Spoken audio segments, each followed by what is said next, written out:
Picture a quiet English village where secrets hide behind every rose-covered cottage. An elderly spinster, armed only with her knitting needles and a razor-sharp mind, unravels a mystery that chills the heart of St. Mary Mead. This is Miss Marple's quest for Nemesis. It's about to grip you. Welcome to the cozy yet cunning world of St. Mary Mead, where nothing is ever quite as it seems. In this first chapter of Miss Marple's quest for Nemesis, we're diving into the moment that sparks our story, a cryptic letter that lands in Miss Jane Marple's hands. For those of you new to her world, Miss Marple is no ordinary sleuth. She's a gentle, white-haired lady who sees everything, misses nothing, and solves crimes by connecting the dots of human nature. This tale, inspired by Agatha Christie's brilliance, is about her pursuit of a shadowy figure called Nemesis, a force of justice and retribution. So grab a cup of tea, settle in, and let's unravel this mystery together. If you love a good whodunit, don't forget to hit that like button and subscribe for more. Our story begins on a crisp autumn morning in St. Mary Mead. Miss Marple is in her garden, tending to her roses, when the postman delivers a letter from an old friend. Mr. Rafiel, a wealthy man she once helped solve a murder. The letter is strange, almost like a riddle. Mr. Rafiel, now dead, has left her a challenge: to find and stop an unknown crime, a wrong that must be righted. He calls her Nemesis, his avenger. There's no name, no place, just a clue. A ticket for a mysterious coach tour through England's countryside. Miss Marple's curiosity is piqued. Why her? What crime? And who is the victim or the villain? This letter isn't just an invitation.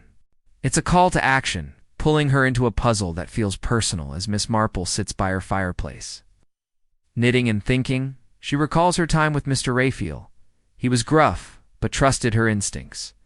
She senses this quest is tied to his past, maybe a forgotten injustice. The coach tour, she decides, is her first step. She packs her sensible shoes, her best hat, and her sharpest wits, ready to observe the strangers she'll meet. Will one of them be a murderer, a victim, or both?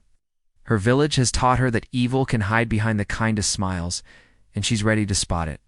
For example, she once solved a theft by noticing a maid's nervous glance at a teacup small. Details tell big stories. Here, she'll need that skill more than ever. This chapter sets the stage for a journey unlike any other. Miss Marple isn't chasing a killer yet. She's chasing a shadow, a hint of something wrong.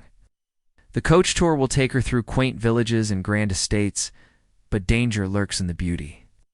As she boards the coach in the next chapter, we'll meet the passengers, each with their own secrets. Will you join her on this ride? Stick with us to find out who's hiding what and how Miss Marple's quiet genius starts to shine. Keep watching, and let's see where this mystery leads.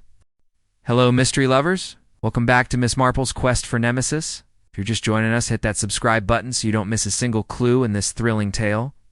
In Chapter 1, we met Miss Jane Marple, our sharp-eyed sleuth, who received a mysterious letter from her late friend Mr. Rafiel, tasking her with uncovering a hidden crime. With only a coach tour ticket as her guide, she's about to embark on a journey filled with secrets. Today, in Chapter 2, we're boarding the coach to meet its passengers, each one a potential piece in this cryptic puzzle. Get ready for a ride through England's countryside, where every smile hides a story, and Miss Marple's keen instincts are already at work. Let's dive in. The sun is just rising as Miss Marple steps onto the coach, her small suitcase in hand, and her eyes scanning the scene.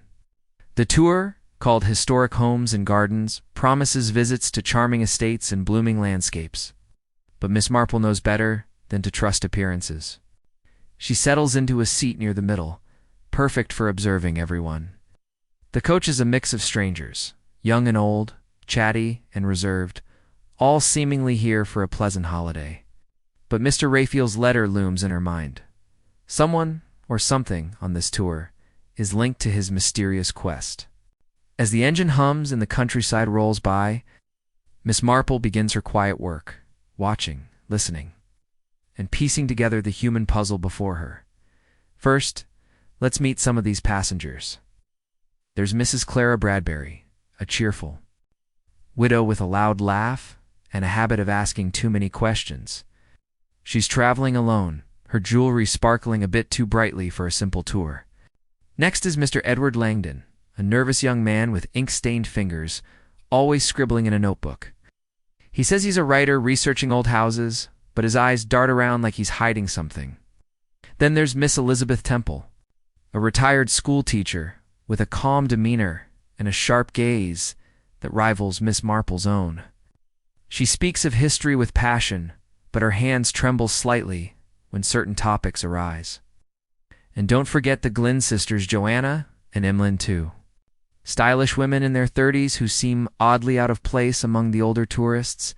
They whisper to each other, their glances secretive. There are others, too, a gruff retired colonel, a quiet botanist. A young couple on their honeymoon, but these for catch. Miss Marple's attention first, as the coach stops at its first destination, a grand estate called Abbey Grange. Miss Marple notices small details. Mrs. Bradbury adjusts her necklace when the guide mentions the estate's history of stolen jewels. Mr. Langdon's pen pauses when someone mentions Mr. Rafiel's name in passing. Miss Temple lingers by a portrait in the Manor's hall, her face clouded with emotion, and the Glynn sisters. They slip away during the tour, claiming they're just exploring. Miss Marple doesn't follow them yet, but her mind is already spinning. She thinks back to a case in St. Mary Mead, where a gardener's muddy boots revealed a burglary plot. Small clues, like a glance or a pause, are her bread and butter. For example, she once spotted a liar because he tugged his ear when questioned could. Langdon's fidgeting mean the same. The day unfolds with polite chatter and scenic views, but tension simmers beneath the surface. Miss Marple overhears Mrs. Bradbury mention an old scandal tied to Mr. Rafiel's business dealings. Something about a betrayed partner. Could this be the wrong Rafiel wanted her to right? Meanwhile, Miss Temple shares a cryptic remark about justice catching up to those who escape it, and Miss Marple wonders if she's hinting at something personal. The Glynn sisters return from their exploration with flushed cheeks, and Mr. Langdon's notebook now has a torn page. Every interaction feels like a thread in a tapestry Miss Marple is slowly weaving. She doesn't confront anyone yet. She's too wise for that. Instead, she smiles, knits, and listens, letting the passengers reveal themselves. Let's talk about how Miss Marple works her magic. She's not a detective with a badge or a magnifying glass. Strength is observation. Rooted in her understanding of people, think of her like a mastered chess player, seeing 3 moves ahead. For instance, when Mrs. Bradbury laughs too loudly at a joke, Miss Marple notes it as a mask for nervousness. When Mr. Langdon avoids eye contact, she senses guilt or fear. These aren't random guesses. She compares them to patterns she's seen before, like the village gossip who always fiddled with her scarf when lying. If you're trying to solve a mystery in your own life, take a tip from Miss Marple. Watch the little things. Hesitation, a quick glance, a misplaced word they often tell more than a confession. As the coach heads to its next stop, a quaint village inn, Miss Marple feels the weight of her task. Mr. Rafiel's letter mentioned no names, but she's starting to suspect the crime is tied to one of these passengers. Is it a past murder? A planned one? Or something else entirely, like a betrayal or theft? The word Nemesis echoes in her mind, justice personified. She's not just looking for a criminal. She's seeking a truth buried deep. The tours. Itinerary includes a visit to a manor once owned by Mr. Rafiel's family, and Miss Marple bets that's no coincidence. She tucks her knitting away, her eyes bright with purpose. The game is truly afoot. What's next for our sleuth? In Chapter 3, we'll follow Miss Marple into the heart of that manor, where a shocking discovery flips the tour upside down. Will it be a body, a clue, or a secret from the past? You'll have to keep watching to find out. If you're loving this mystery, drop a comment below. Tell us who you suspect and why. And don't forget to like and subscribe to join Miss Marple on this twisty journey. See you in the next chapter, where the shadows grow darker. The coach pulls up to Rafiel Hall, a sprawling manor house surrounded by ancient oaks and rolling lawns. Stone walls, weathered by time, whisper of history and secrets. Miss Marple steps off the coach, her eyes sharp behind her spectacles, as the group gathers for a guided tour. This estate, once owned by Mr. Rafiel's family, feels like the heart of her quest. The cryptic letter called her Nemesis, and now she's standing on ground tied directly to her old friend. Today we're diving into Chapter 3, where a shocking discovery shakes the tour group and gives Miss Marple her first real clue. Let's follow her as she navigates the manor's halls. Where every room holds a piece of the puzzle and danger is closer than anyone thinks. The tour guide a brisk. A woman named Mrs. Harrow leads the group through Rafiel Hall's grand entrance. The manor is a maze of polished wood, faded tapestries, and portraits of stern-faced Rafiels from centuries past. Miss Marple lingers near the back, her knitting bag slung over her arm. As she studies her fellow passengers, Mrs. Bradbury is chattering about the chandeliers, but her eyes keep darting to the shadows. Mr. Langdon clutches his notebook, scribbling furiously as Mrs. Harrow mentions the manor's tragic history. A young woman, Verity Hunt, who died here years ago under mysterious circumstances. Miss Temple freezes at the name, her face pale, while the Glynn sisters exchange a quick glance. Miss Marple's mind hums. Verity Hunt. Could she be the key to Mr. Rafiel's wrong? As the group moves to the library, Miss Marple notices a locked display case filled with old letters and photographs. One photo catches her eye, a young Mr. Rafiel, standing with a woman who looks strikingly like Miss Temple. Before she can study it further, a scream echoes from the upstairs gallery. The group rushes up, Miss Marple keeping pace despite her age, and finds Mrs. Bradbury standing over a shattered vase. She claims she tripped, but her hands are shaking, and there's a scrap of paper clutched in her fist. Miss Marple doesn't point it out, she just notes it, like she once noted a shopkeeper's smudged ledger that led to a fraud case in St. Mary Mead.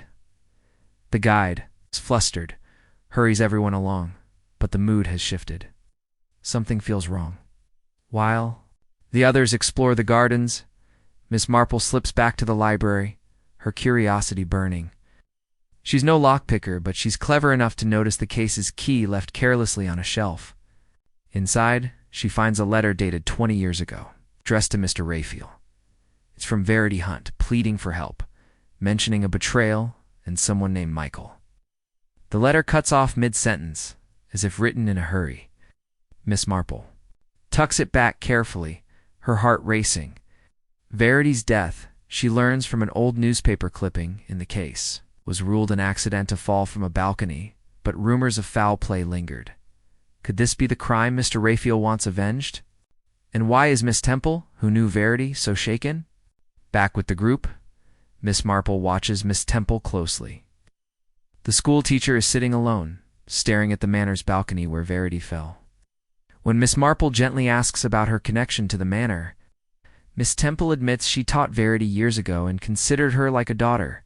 Her voice cracks as she mentions a young man, Michael, who broke Verity's heart. Miss Marple files this away, thinking of her village's postmistress, whose nervous chatter once revealed a hidden affair. Meanwhile, Mr. Langdon is asking Mrs. Harrow pointed questions about the manor's ownership, and the Glynn sisters are nowhere to be seen again. Miss Marple wonders if they're searching for something or hiding it. Let's pause to appreciate Miss Marple's method. She's like a gardener tending a tricky plant. She doesn't pull it up. She watches how it grows. Knack for spotting lies comes from years of studying people. For example, in St. Mary Mead, she once caught a thief because he kept wiping his hands on his trousers, a sign of guilt. Here, Mrs. Bradbury's clutched paper and Miss Temple's trembling voice are her clues. If you're trying to get to the truth in your own life, try this. Listen more than you speak, and watch for what people don't say. A fidget, a pause, or a too quick smile can reveal more than words. As the group prepares to leave Rafiel Hall, Miss Marple overhears a hushed argument between the Glynn sisters near the coach. Joanna says, "We can't let it surface," and Emmeline replies, "It's too late for that." Miss Marple pretends to adjust her hat, but her ears are sharp. She also notices Mr. Langdon slip something into his pocket, a small object, maybe a key from the manor's garden. The tour guide announces the next stop, a village church with ties to the Rafiel family. Miss Marple senses the threads tightening. Verity hunt? Michael? A betrayal? And now, these suspicious passengers, her quest is taking shape. The day ends with the group settling into the village but Miss Marple lies awake, her mind piecing together the clues. Verity's letter mentioned betrayal, and Miss Temple's grief suggests a personal stake. Could Michael be among the passengers, hiding under a new name? Or is he long gone, leaving others to cover his tracks? Rafiel Hall has given her a name, Verity, and a tragedy, but the crime itself remains elusive. Miss Marple knows patience is her ally. She watch, wait, and let the guilty reveal themselves.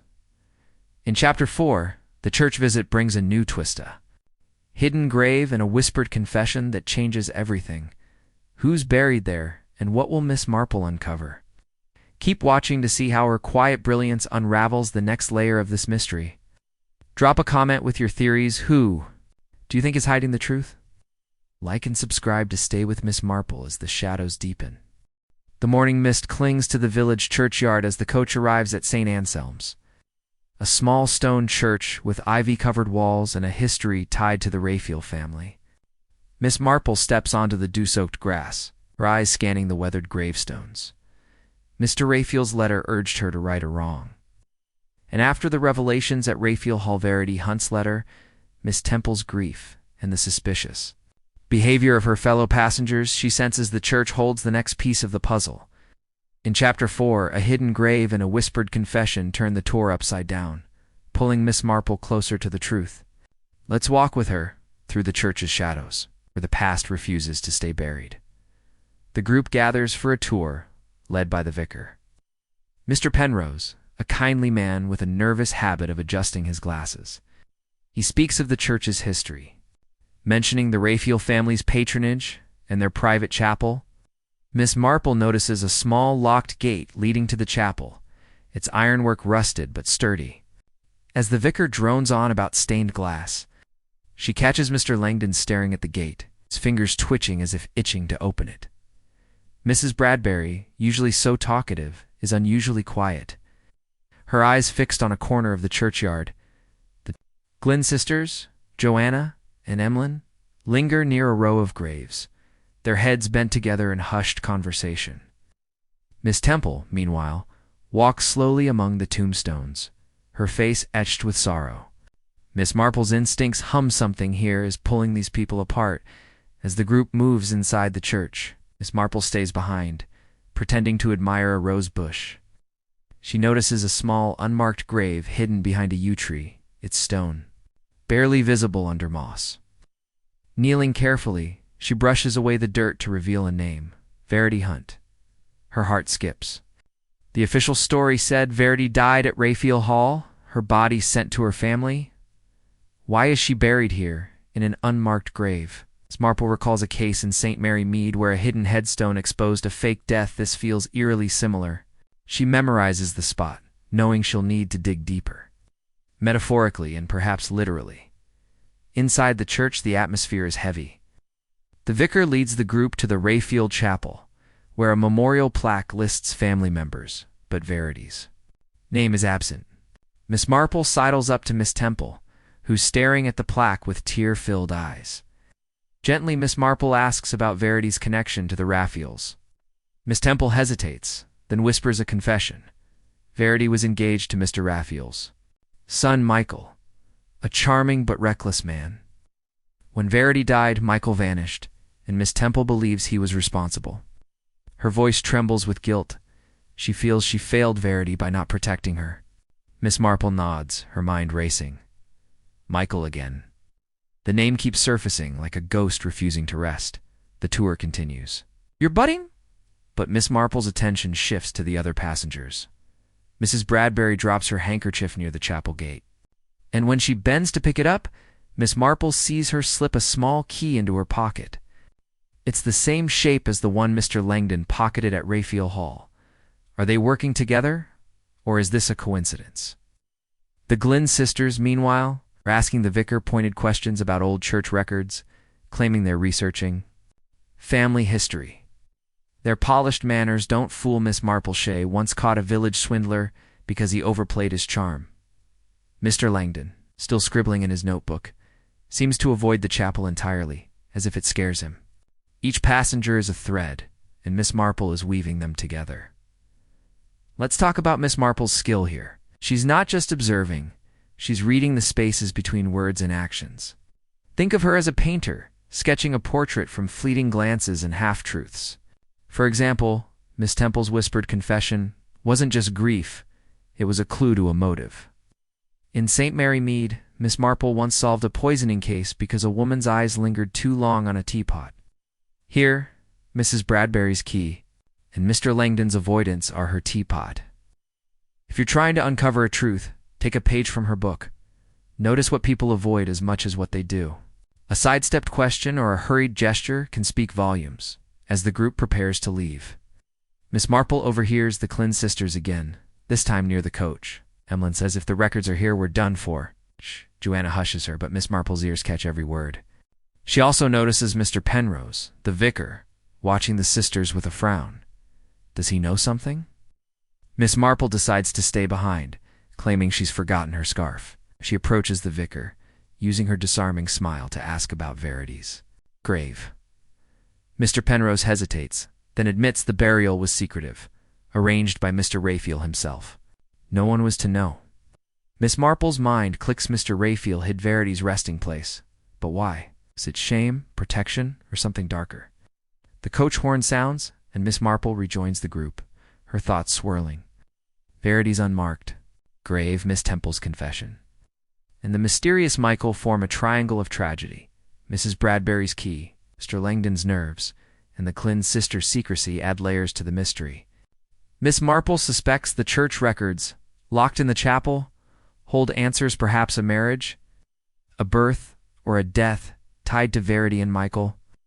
She also wonders if Mr. Rafiel's wrong is not just about Verity's death, but a cover-up that followed.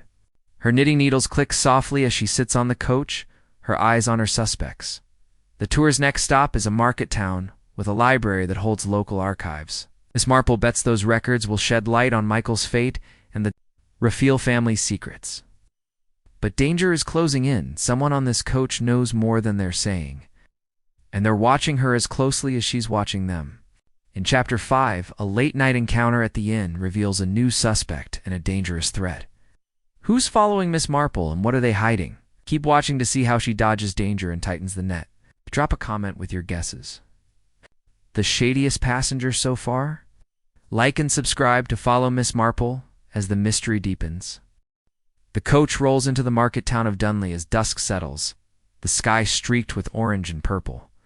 The group checks into the Rose and Crown Inn, a charming old building with creaking floors and candlelit corridors. Miss Marple, her mind, buzzing with clues from St. Anselm's Verity's hidden grave. Miss Temple's confession about Michael, and the Klin sisters' cryptic whispers knows. The truth is close, but danger closer. In Chapter 5, a late-night encounter at the inn unveils a new suspect and a chilling threat that puts Miss Marple on high alert. Let's follow her through the inn's shadowy halls, where every creak could be a clue or a warning. After dinner, the passengers scattered to their rooms, but Miss Marple lingers in the inn's cozy lounge, her knitting needles clicking softly. The firelight casts long shadows. She's pretending to read a guidebook while watching the others. Mrs. Bradbury, sipping a sherry, chats loudly with the honeymooning couple, but her eyes keep flicking toward the staircase. Mr. Langdon, nursing a tea, scribbles in his notebook, his face pale and tense. The Glynn sisters, Joanna and Emlyn, excuse themselves early, claiming tiredness. But Miss Marple notices their hurried steps. Miss Temple sits alone, staring into the fire, her hands clasped tightly. The air feels thick with secrets, and Miss Marple senses someone is watching her around midnight, unable to sleep. Miss Marple steps into the corridor to fetch a glass of water. The inn is silent, save for the distant tick of a clock. As she passes Mr. Langdon's room, she hears a muffled thud, like something heavy falling. She pauses, her heart quickening, and notices a sliver of light under his door. Then, a shadow moves across. It's someone is inside, but it's not Langdon's lanky frame. Miss Marple presses herself against the wall, her years in St. Mary Mead teaching her to stay calm. She recalls a night when she caught a burglar because his boots squeaked on a floorboard. Silence and patience are her allies now. The door creaks open, and Mrs. Bradbury slips out, her face ghostly in the dim light. She's holding a small book, not Langdon's notebook, but something older, leather-bound. Miss Marple stays still, unseen, as Mrs. Bradbury hurries away. Back in her room, Miss Marple's mind races. Why was Mrs. Bradbury in Langdon's room? What's in that book? She suspects it's tied to the church records or Rafiel Hall's secrets. The next morning at breakfast, Langdon looks rattled, his eyes bloodshot. He claims he slept poorly, but Miss Marple notices his notebook is missing. She also spots Mrs. Bradbury's necklace. It's the one she fidgeted with at Abbey Grange, now tucked under her blouse as if hiding it. The Glynn sisters are late to breakfast, their faces tense, and Miss Temple barely touches her food, her gaze distant. Miss Marple decides to test the waters. She casually mentions Verity Hunt's name over tea, saying she read about her in an old newspaper. The reaction is instant. Langdon spills his cup, Mrs. Bradbury chokes on a scone, and the Glynn sisters freeze mid-conversation. Miss Temple excuses herself, her hands shaking. Let's break down Miss Marple's approach. She's like a spider spinning a web, letting her prey tangle themselves. Her mention of Verity wasn't random, it was a probe. Like when she once mentioned a stolen necklace in St. Mary Mead to see who flinched. Here, everyone flinched. But why? Langdon's clumsiness suggests fear. Mrs. Bradbury's choke hints at guilt, and the Glynn sisters' silence screams secrecy. If you're trying to get to the bottom of something, try this. Drop a small specific detail and watch the reactions. People's bodies often betray what their words hide. Sweaty palms. A quick glance or a forced laugh can be your clue. Later that day, the group visits Dunley's library, a stone building filled with dusty archives. Miss Marple, ever the innocent old lady, asks the librarian for records on the Rafiel family, claiming an interest in local history. The librarian, a chatty woman named Miss Carter, mentions a fire 20 years ago that destroyed some records, but points her to a surviving ledger. Miss Marple finds an entry about Verity Hunt's engagement to Michael Rafiel, dated just before her death. There's also a note about a disputed inheritance tied to Michael, cut off by his father. After a scandal, could this be the betrayal Verity mentioned in her letter? Miss Marple notices Mr. Langdon hovering nearby, pretending to read a book but clearly eavesdropping. She smiles sweetly and moves on, her mind cataloging his interest. That evening, Miss Marple overhears another clue. In the inn's garden, the Glynn sisters are arguing again. Emlyn whispers, "If Michael's alive, we're ruined." No, Anna snaps, "He's not, and you know why?" Miss Marple, hidden behind a hedge, feels a chill. Is Michael dead, or are they hiding him? She recalls a St. Mary Mead case where a whispered argument in a pub revealed a blackmail plot overheard. Words are gold. She also notices the retired colonel, who's been quiet until now, watching the sisters from a distance. Ow. His stern face and military posture make her wonder if he's more than a bystander. Could he be Michael, disguised after all these years? Or is he protecting someone? As the night deepens, Miss Marple senses danger. Returning to her room, she finds her door slightly ajar. Nothing's missing, but her knitting bag has been moved. Someone's been searching her. Questions about Verity have stirred the hornet's nest.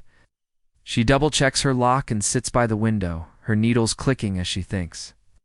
Verity's grave, Miss Temple's grief, Mrs. Bradbury's stolen book, and the Glynn sisters' fear all point to a cover-up.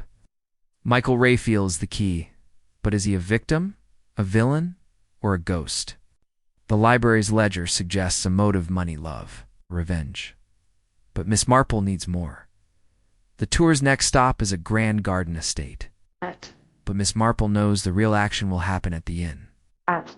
Someone's watching her, and she's watching them back. In Chapter 6, confrontation in the garden reveals a shocking connection between two passengers and pushes Miss Marple closer to danger. Who's cornering who, and what's in that leather-bound book? Keep watching to see how Miss Marple sidesteps a trap and uncovers another layer of this twisting mystery. Drop a comment with your suspicions. Who's the biggest threat to our sleuth? Like and subscribe to stay with Miss Marple as the stakes get higher. The coach arrives at Willowmere, a grand estate known for its sprawling gardens, where roses climb ancient walls and fountains glisten in the morning sun. Miss Marple steps off the coach, her knitting bag in hand, but her thoughts are far from the flowers. The events at the Rose and Crown and Mrs. Bradbury's late-night theft, the Glynn sisters' whispered fears, and the tampered lock on her door have sharpened her senses. Mr. Rafiel's quest to right a wrong is unraveling. It's Verity hunts death and Michael Rafiel at its core. In Chapter 6, a tense confrontation in the gardens reveals a hidden connection between two passengers, pulling Miss Marple deeper into danger. Let's follow her through the fragrant paths, where beauty hides a deadly trap. The tour guide, Mrs. Harrow, leads the group through Willowmere's manicured lawns, pointing out rare plants and historic statues. Miss Marple trails behind her, eyes on her fellow passengers. Mrs. Bradbury is back to her chatty self, but her necklace remains hidden under her scarf. She avoids Miss Marple's gaze.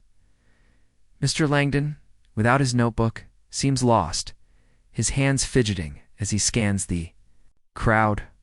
The Glynn sisters, Joanna and Emlyn, walk arm in arm, their smiles tight and their whispers constant. Miss Temple, still shaken from the church, lingers near a fountain, her eyes distant. The retired colonel, Major Hargrove, who's been a quiet presence, now catches Miss Marple's attention. He's watching the Glynn sisters with a steely gaze, his military posture rigid. Could he be tied to Michael Rafiel, or is he guarding a different secret? As the group reaches a secluded rose garden, Miss Marple notices a narrow path leading to a walled enclosure marked private. The Glynn sisters slip away from the tour, heading toward it. Miss Marple, pretending to admire a rosebush, keeps them in her peripheral vision. She recalls a St. Mary Mead case where a hidden garden gate led her to a stolen heirloom. Secret paths often hide more than flowers.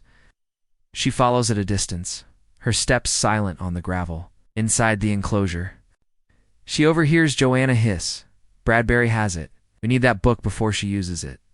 Emlyn replies, "If she knows about Michael, we're finished." Miss Marple's pulse quickens. The leather-bound book Mrs. Bradbury took from Langdon's room is clearly key before she can retreat. Major Hargrove appears at the enclosure's entrance, blocking her path. Almost a growl. "You're asking too many questions, Miss Marple." His eyes are cold, and for a moment she feels a chill of fear. But Miss Marple, ever composed, smiles and says, "Oh, Major, I'm just an old lady who loves gardens." Her disarming tone softens his stance, but his warning lingers. She notices a faint scar on his hand, identical to one she saw in an old photo of Michael Rafiel at Rafiel Hall. Is the Major Michael hiding in plain sight, or is he protecting someone else? She files this away, her mind sharp despite the threat. Back with the group, Miss Marple keeps her composure, but the encounter has raised the stakes. She spots Mrs. Bradbury near a hedge maze, clutching her bag tightly. Miss Marple decides to test her. Approaching with a friendly smile, she mentions the library ledger and Michael Rafiel's inheritance dispute. Mrs. Bradbury's face pales. She stammers, I don't know anything about that." But her fingers tighten on her bag, and Miss Marple knows the book is inside. Later, at lunch, Miss Marple sits near Mr. Langdon, who's unusually talkative, asking the guide about Willowmere's history. She overhears him mention a lost Rafiel heirloom, a locket tied to Verity. Hunt. Could the book hold clues to its whereabouts? Or something more incriminating? Let's unpack Miss Marple's strategy. She's like a chess master, moving pieces with subtle nudges. Her comment to Mrs. Bradbury was a calculated jab, like when she once got a confession from a St. Mary Mead baker by mentioning a missing recipe. Here, Mrs. Bradbury's reaction confirms she's hiding something. Major Hargrove's confrontation, though, is new. Miss Marple rarely faces direct threats. Her calm response shows her strength. She knows fear betrays weakness, so she plays the harmless old lady. If you're dealing with a tricky situation, try this. Stay calm, deflect with kindness, and let the other person reveal their hand. A nervous glance or a shaky voice can tell you more than a shouting match. That afternoon, Miss Marple slips away to the estate's small archive room, open to visitors. She finds a record of Willomere's ownership, noting it passed to a distant Rafiel cousin after Michael's disappearance. A faded letter mentions a locket Verity wore, engraved with M and V Michael and Verity. Miss Marple wonders if Mrs. Bradbury's hidden necklace is that locket, a clue to the crime or its cover-up. She also finds a photo of the Glynn sisters, younger, with a man resembling Major Hargrove. The caption reads, Rafiel Cousins, 1965. So, the sisters are related to the Rafiels and, possibly to Michael. The web tightens, but danger grows. Miss Marple feels eyes on her as she leaves the archive. That night, at the inn, Miss Temple approaches Miss Marple, her face drawn.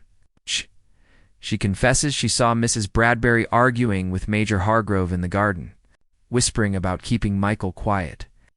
Miss Temple fears Michael is alive and dangerous. Miss Marple listens, her mind connecting dots, the Major's scar, the sisters' relation to the Rafiels, and Mrs. Bradbury's book. Recalls a St. Mary Mead case where a family secret led to murder. Blood ties often hide the darkest truths. She thanks Miss Temple, urging her to stay safe. Knowing the schoolteacher's honesty makes her a target, as Miss Marple retires to her room. She finds a note slipped under her door. Stop digging, or you'll end like Verity. The handwriting is shaky, but the thread is clear. She tucks it away, undeterred.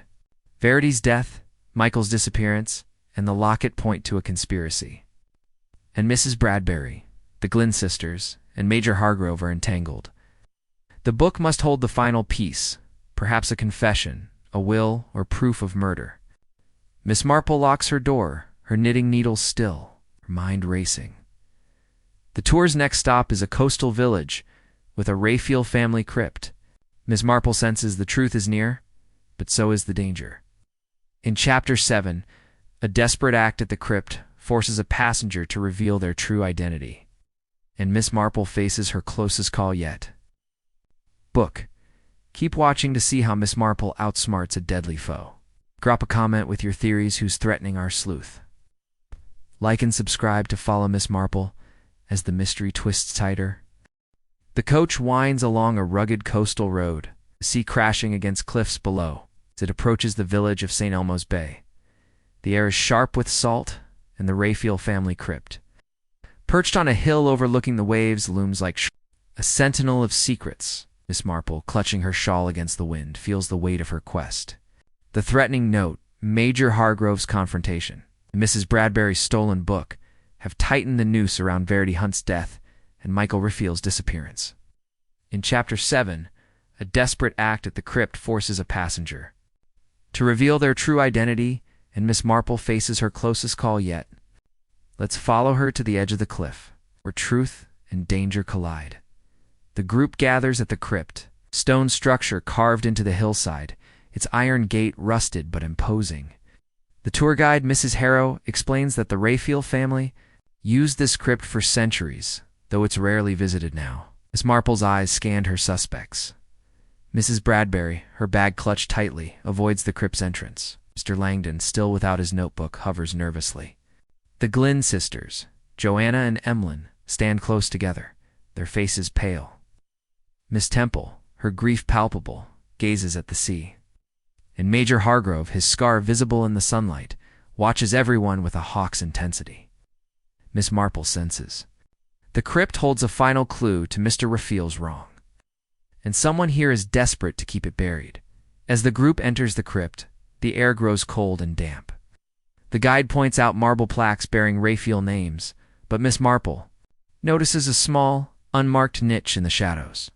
She recalls the hidden grave at St. Anselm's and wonders if this crypt hides another secret. While the others listen to Mrs. Harrow, Miss Marple edges closer to the niche, pretending to study a carving. She spots a loose stone, and with a gentle push, it shifts, revealing a small box wrapped in oilcloth. Her heart reassists she's found something. But before she can open it, a hand grabs her arm. It's Mr. Langdon, his face ashen. Don't, he whispers, his voice trembling. It's not safe. His fear is real, but but Miss Marple's calm smile masks her own unease. She nods, stepping back, but not before slipping the box into her knitting bag. Outside, the group scatters to explore the cliffside path, but Miss Marple lingers near the crypt, watching Langdon. He's shaking, his eyes darting to Mrs. Bradbury, who is arguing with Major Hargrove near the cliff's edge. Oh. Miss Marple creeps closer, hidden by a gnarled tree, and overhears Hargrove growl. "You were supposed to destroy it, Clara." Mrs. Bradbury snaps, "I couldn't, not, after what happened to Verity." The mention of Verity confirms Miss Marple's suspicions. The book and the box are linked to her death. She recalls a St. Mary Mead case, where a hidden box revealed a blackmailer's. Letters' small containers hold big truths. But before she can hear more, Joanna Glynn appears, her face furious. "You're both fools," she hisses. "If that book surfaces, we all lose." The trio doesn't see Miss Marple, but her presence is stirring panic. Let's dive into Miss Marple's brilliance. She's like a fisherman casting a net, waiting for the catch to thrash. Her subtle move with the box was a risk, but calculated Langdon's warning confirms its importance. His fear, Mrs. Bradbury's defiance, and Joanna's anger are a puzzle, pieces falling into place. In St. Mary Mead, Miss Marple once caught a thief by leaving a fake jewel in plain sight to see who grabbed it. Here, she's using the box as bait, letting her suspects reveal their motives. If you're trying to uncover a secret, try this. Set a small trap, a question, a hint, and watch who bites. Panic betrays guilt faster than words. Back at the inn that evening, Miss Marple examines the box in her locked room. Inside is a locket engraved M and V and a folded letter. The letter, in Verity's handwriting, accuses Michael Rafiel of betrayal, saying he planned to sell a family heirloom to cover debts. It ends with, "If I die, he did it." Miss Marple's breath catches this, is proof Verity suspected murder. The locket matches the one Mrs. Bradbury hides, linking her to the crime. But is she a killer or a pawn? Miss Marple suspects Major Hargrove with his scar and Rafiel connection. This might be Michael himself, hiding under a new identity. Oh, the Glynn sisters, Rafiel cousins, could be protecting him or their own inheritance. As Miss Marple tucks the box away, a knock at her door startles her. It's Miss Temple, her face pale. She whispers that she saw Major Hargrove with a knife in the inn's hallway, muttering about ending it. Miss Temple begs Miss Marple to stop her investigation, fearing more deaths, as Marple reassures. Her butt knows the danger is real. She recalls a St. Mary Mead case where a nervous witness led her to a killer. Miss Temple's fear is a warning. Later, Miss Marple notices Langdon watching her from the lounge, his hands trembling. He knows she has the box, and his fear suggests he's not the mastermind, but a reluctant accomplice. At midnight, Miss Marple hears footsteps outside her room. She slips the box under her pillow and pretends to sleep. The door handle rattles, then stops. Her heart pounds, but she stays still, her St. Mary Mead instincts keeping her steady. Morning brings a shock. Mrs. Bradbury is found unconscious in her room, her bag ransacked, the leather-bound book gone. The doctor says it's a mild heart attack, but Miss Marple suspects poison, a slow-acting one, like in a village case where a laced cake nearly killed a gossip. The locket is still around Mrs. Bradbury's neck, untouched, suggesting the thief wanted only the book. Miss Marple pieces it together. The book, likely a diary or ledger, holds proof of Verity's murder. And someone Hargrove, the Glynn sisters, or another, will kill to keep it hidden. Langdon's fear, the sisters' desperation, and Hargrove's knife point to a conspiracy. The tour's next stop is a final manor, once Mr. Rafiel's home, where Miss Marple bets the truth will surface, and but with a thief and a poisoner on the loose, she's walking a tightrope in Chapter 8. A betrayal at the manor exposes the mastermind behind Verity's death, and Miss Marple must outwit a killer before they strike again. Who took the book, and will Mrs. Bradbury survive? Keep watching to see how Miss Marple closes in on Nemesis. Drop a comment with your guesses. Who's the real villain? Like and subscribe to follow Miss Marple as the danger peaks. The coach pulls into the final stop, Greystone Manor, Mr. Rafiel's former home. A towering estate of ivy-clad stone nestled in a valley. The sea wind carries a chill, and Miss Marple, her knitting bag heavier with the hidden box and Verity's. Locket feels the weight of her quest, a threatening note, Mrs. Bradbury's poisoning, and the stolen leather-bound book have raised the stakes to a deadly pitch. Verity hunts murder, Michael Rafiel's disappearance, the conspiracy among the passengers Major Hargrove, the Glynn sisters, and Mr. Langdon are closing in. In Chapter 8, a betrayal at the manor exposes the mastermind behind Verity's death, and Miss Marple must outwit a killer before they strike again. Let's follow her through the manor's halls, where the truth will finally face justice. The tour group, now subdued after Mrs. Bradbury's collapse, gathers in Greystone's Grand Hall. The guide, Mrs. Harrow, describes the manor's history. Noting Mr. Rafiel's ownership until his death, Miss Marple's eyes sweep her suspects. Mr. Langdon, pale and jumpy, avoids her gaze. The Glynn sisters, Joanna and Emlyn, whisper furiously, their eyes on Major Hargrove. Miss Temple, frail but resolute, clutches a handkerchief. And Major Hargrove, his scar stark in the morning light, stands rigid, his hand in his pocket as if gripping something. Mrs. Bradbury, recovering at a local hospital, is absent, but her locket-engraved M and V burns in Miss Marple's mind. The stolen book, likely a diary exposing Verity's killer, still missing, and Miss Marple knows the crypt's box holds the final clue. As the group tours the manor's library, Miss Marple notices a portrait of a young Michael Rafiel, his scar-matching Hargrove's. She's certain now. Major Hargrove is Michael, hiding under a false identity. She recalls a St. Mary Mead case where a disguised relative returned to claim. Inheritance motives like greed and revenge never change. She slips away to a small study where she opens the crypt's box again.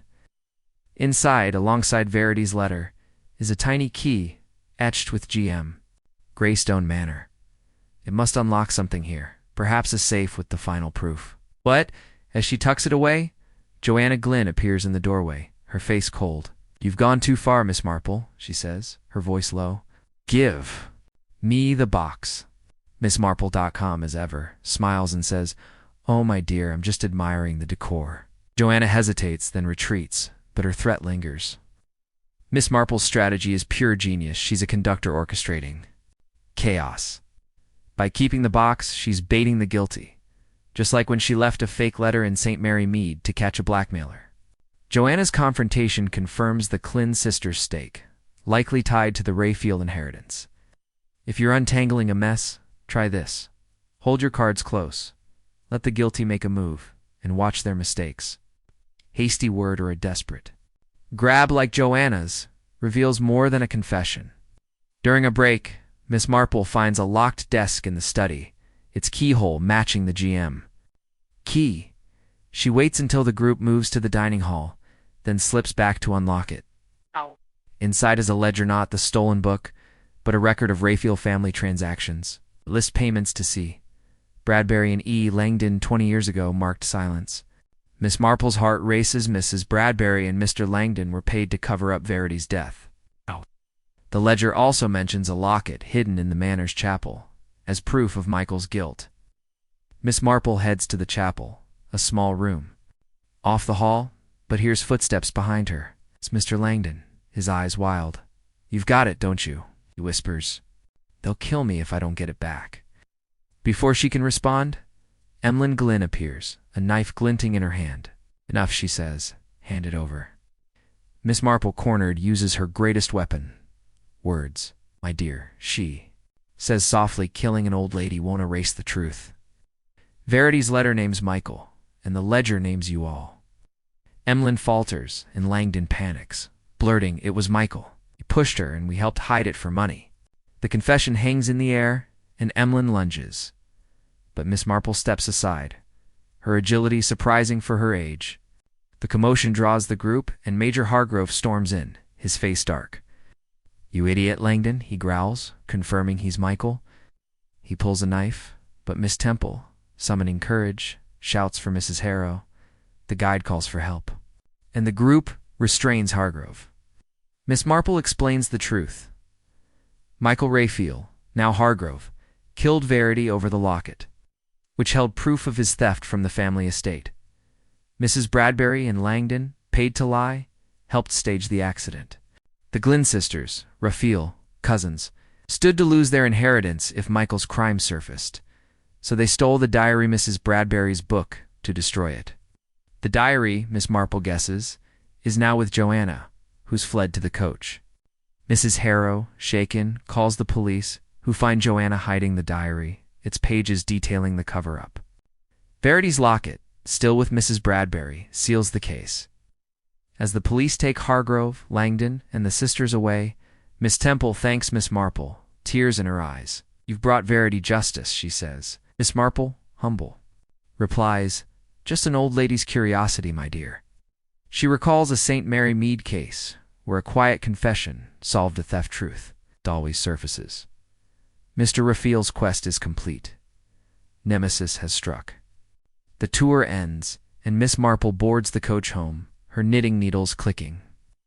In Chapter 9, we'll wrap up her journey, revealing one final twist about Mr. Rafiel's letter. What did he know, and why did he choose her? Watching. For the epilogue of this gripping mystery, drop a comment with your thoughts. Did you guess the killer? Like and subscribe to follow Miss Marple's next adventure. The coach rolls away from Greystone Manor, the somber weight of justice settling over the remaining passengers. Miss Marple sits quietly, her knitting needles clicking rhythmically as the countryside blurs past. The arrests of Major Hargrove revealed. As Michael Rafiel and Mr. Langdon, the Glynn sisters, have closed the case of Verity Hunt's murder, Mrs. Bradbury, recovering in hospital, faces charges for her role in the cover-up. The leather-bound diary, recovered from Joanna Glynn, and Verity's locket, found with Mrs. Bradbury, provided the police with undeniable proof of a 20-year-old crime. Yet, as St. Mary Mead draws near, Miss Marple's mind lingers on Mr. Rafiel's cryptic letter. Why did he choose her as Nemesis, and what final secret did he hide? In this epilogue, Chapter 9, a hidden message in the letter unveils one last twist. Tying the threads of this mystery together, let's join Miss Marple for the final unraveling. Back in her cozy cottage, Miss Marple sits by the fire, the autumn chill seeping through the windows. The tour feels like a distant dream, but the letter from Mr. Rafiel rests on her table, its words still vivid. Find the wrong Nemesis and write it. She rereads it, her sharp eyes catching a faint watermark she hadn't noticed before. A series of numbers barely visible under lamplight. It's a code, one she recognizes from a St. Mary Mead case, where a coded note revealed a smuggler's stash. With a pencil, she deciphers it, a reference to a page in Mr. Rafiel's will, held by his solicitor in London. Her curiosity reignited, she telephones the solicitor, Mr. Broadrib, who agrees to meet her the next day. At the solicitor's office, Miss Marple, dressed in her best hat, listens as Mr. Broadrib reveals the will's hidden clause. Mr. Rafiel suspected Michael had killed Verity, but lacked proof.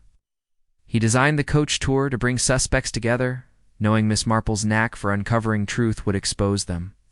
The clause leaves a substantial sum to Verity's family, but only if her killer was brought to justice. Rafiel's letter was his final gambit, trusting Miss Marple to fulfill his wish. She smiles, recalling a St. Mary Mead widow who hid a clue in a recipe book. Clever people hide truths in plain sight. Rafiel, it seems, was as cunning as she. Miss Marple reflects on the passengers. Miss Temple's grief was genuine, her only crime loving Verity like a daughter.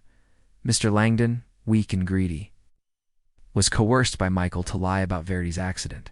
For money, Mrs. Bradbury, once Michael's confidant, kept the locket as a twisted keepsake, her guilt driving her to steal the diary. The Glynn sisters, Rafiel cousins, feared losing their inheritance if Michael's crime came to light. So, they protected him until the end. Major Hargrove Michael himself, hid in plain sight, his scar betraying him. Miss Marple's quiet probes, like mentioning Verity's name or keeping the crypts box, unraveled their lies, just as she once caught a village liar by noting his twitching fingers. Let's admire Miss Marple's genius one last time. She's a weaver, threading clues into a tapestry of truth. Her strength lies in patience, seeing patterns where others see chaos. In St. Mary Mead, she solved a murder. By noticing a misplaced sugar bowl here, a watermark, a scar, a nervous glance wove the solution. If you're facing a puzzle, Take her advice. Observe quietly, trust small details, and let the guilty trip over their own secrets. A fidget, a lie, or a hidden note can unlock everything. As Miss Marple leaves the solicitor's office, Mr. Broadrib hands her a small envelope from Rafiel to be opened only if she succeeded. Inside is a note, "Well done, Nemesis. You've righted my greatest wrong." With it is a check for her, a modest sum she plans to donate to St. Mary Mead's church. She walks home, the sea wind fading to memory, her mind at ease. Verity's justice is served. Mr. Rafiel's faith in her is vindicated. The story ends with Miss Marple in her garden, pruning roses under a setting sun. The tour is over, but her sharp mind is ready for the next mystery.